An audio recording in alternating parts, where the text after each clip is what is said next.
Hindi ko naman masyado iniisip na ano na sikat eh. Parang dati lang kasi para sa akin parang medyo ano na ako eh, medyo parang kumbaga sa ganitong ano, medyo veteran ano na parang medyo veterano Hindi na bago. Hindi na bago eh. Oo.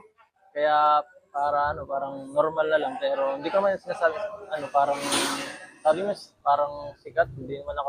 Para sa'yo, hindi Oo, ka para sikat. sa akin ano lang kami, parang empleyado pa rin, normal na empleyado, di ko man inaano ang sarili ko. Ano. Kaya nga sa ganito talaga, inaano ko, tinitake ko na itong mga ganong klaseng interview sa mga partners natin kasi syempre nakakatuwa dahil ano, ang napagbibigyan. Yeah. And ito yung paraan na... Napagbibigyan tayo na, ano, na interview. Syempre, Yes. Ito Ito din ako yung... nakakasama ko sa mga ganito. That's true. Ito din yung... Nagpapahalaga nila yung ano ko. Ito din yung paraan na makilala ka nila. Kasi iba kasi yung nakikita nila sa teleserye. Right? So since nasabi mo ang ganitong trabaho, inisip mo ba yung love team mo, yung pagiging love team mo kay Beyonce ay trabaho lang at walang personalan?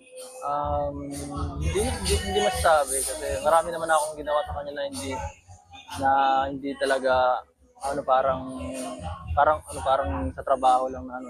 Hindi utos ng mga bossing ko. Oo. At kusang gawa ko 'yun para sa pag-alalay kay Beyonce, sa pag-aalalay niya, pag-support sa kanya mismo talaga, hindi lang sa trabaho. So parang like Mahalaga sa atin. trabaho and Mahalaga. personal together. Yes.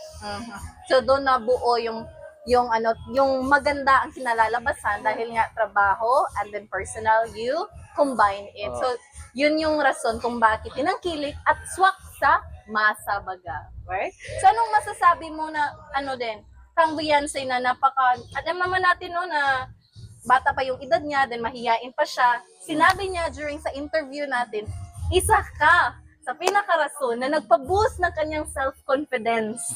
Yes. Anong masasabi mo dito? Thank you dahil parang naano mo yung mga ginagawa ko rin siyempre para sa iyo sinasabi ko naman lagi sa kanya na nandito ako para sa kanya, para matulungan siya, pamilya niya. Nung una kasi talaga sobrang hirap niya yun eh. Parang pasalitain man lang, kahit konting salita ang hirap kasi sobrang hiya. Kahit isang salita, Kasi hindi mo mapipilit. Bago pa lang siya noon. Hindi sa talagang ang ugali niya talaga. Ay, mahiyain. Sa isang buong meeting namin, minsan bilang lang sa kamay ang salita niya sa isang Talaga? ganun talaga, sobrang hirap. So parang nag-a-adjust ka? Oo, ako, pagka kami lang, sinasabihan ko, dinaguide ko, sinasabihan ko ng ganito, okay lang yan, okay lang mag At ako rin, parehas lang kami, kasi ganun din ako nung una. Kaya nakikita ko yung sarili ko minsan sa kanya na ganito. So like, yun yung dahilan na naiintindihan mo siya dahil dun ka din nagsimula. Oo. Pero ngayon, anong masasabi mo? May malaking changes ba si Beyonce? Sobra. Dun sa taong parang hindi mahulugan sa pinggan na ganung klaseng ugali. Naging siya, parang mas nag-improve siya na sarili niya, pakikipag niya sa kapwa niya. Sobra talaga, hindi mo naman siya makikilala kung ano siya, kung malaman mo yung ugali niya nung una. At nakaka-proud dahil nakita ko yung pagbabagong yun. Masaya ako para sa kanya dahil yung niya parang mas masaya sa ngayon. Wow. It is really because of you. Ang laki talaga ng impact mo sa buhay ni Beyonce. Kasi nga, base sa kwento niya, no, alam naman nating lahat na si Beyonce ay personality na yung mahiyain. And then nakita ko din siya dun sa Cebu. Di talaga kami nagkwentuhan, ay pangiti-ngiti lang siya. Ganun lang siya talaga. Yung may napakita na niya yung presensya niya. Tapos ngiti-ngiti lang, tapos ganito, no? Parang mga facial expression, nod, right? Yes. Oo. Pero ngayon, madaldal na Madaldal na siya, sobra. Ang galing na nga niya manggulat sa akin. Oo nga, Magugulatin pa naman ako. So ayun, no? Ang sarap sa pakiramdam. Ang sarap sa pakiramdam na ang isang tao ay nagbago dahil sa tulong mo. Hindi ka ba naiyak doon? Parang naiyak ka na. Hindi naman. Parang masaya lang ako talaga para sa kanya dahil sa tulong natin, niya, parang mas gaya niyan. Hindi niya parang hindi siya magaling makibanding sa ibang tao. Makihalubilo. Oo. Ngayon parang mas mas madali na siyang makitao. Wow. Maganda 'yon kasi kailangan natin yun habang tumatanda tayo. That's true. Kailangan natin mas magaling makihalubilo sa tao kasi pagkatapos natin sa sa edukasyon, isa yun sa pinakakailangan ng tao. Eh. Magaling makisama sa mga ano para magkaroon ng magandang trabaho. Ngayon ba, sa personality ni Beyonce, sa tingin mo, may igaganda pa ba yan? May magandang pagbabago pa ba? Or okay na yun? Actually, okay na yan. Okay na yun sa ano, sa yung ugali niya yan kahit ganyan lang ano, pero ano kung hindi ko naman alam kung ano pa ba ang kulang. Hindi ko na maisip eh, parang perfect naman siya sa Kasi ganyang nakuha klase. na niya, oo. Na-improve na Oo, niya. nag-improve Malaki na yung lang. pagbabago.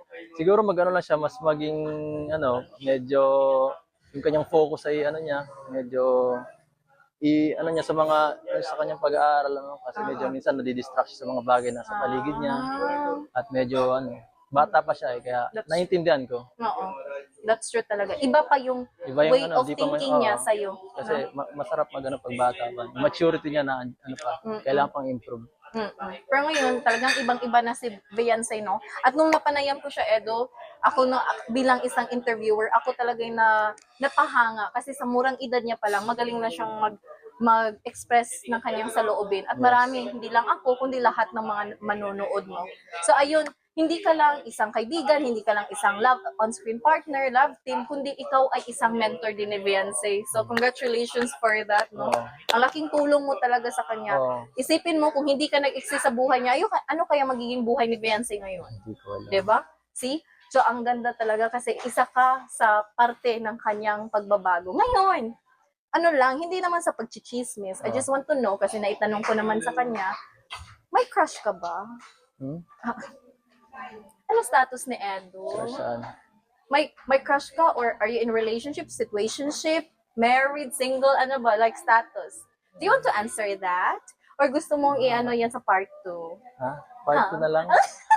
Part 2 na lang para may sunod pa. Gusto mo pang may kasunod, Oo. right? Okay. So ngayon, Teaser lang yan. Edo, kung ikaw ay hindi nagkaroon ng love team, kung hindi ka vlogger, ano kaya magiging buhay mo ngayon? Siguro wala ako dito. Siguro matusubukan ko mag-apply sa ibang bansa. Kasi wala eh. Ang hirap dito mabuhay sa Pilipinas. Bakit? Mahirap maghanap ng magandang trabaho. Matagal makapundar ng ng magandang kabuhayan. Oo nga, no? So ano Para kaya masuportahan magiging ng trabaho pamilya. mo sa ibang bansa? Hindi ko alam kasi di naman ako mapili. Basta lang masuportahan ng pamilya. Doon na May tayo. maka-earn lang, no?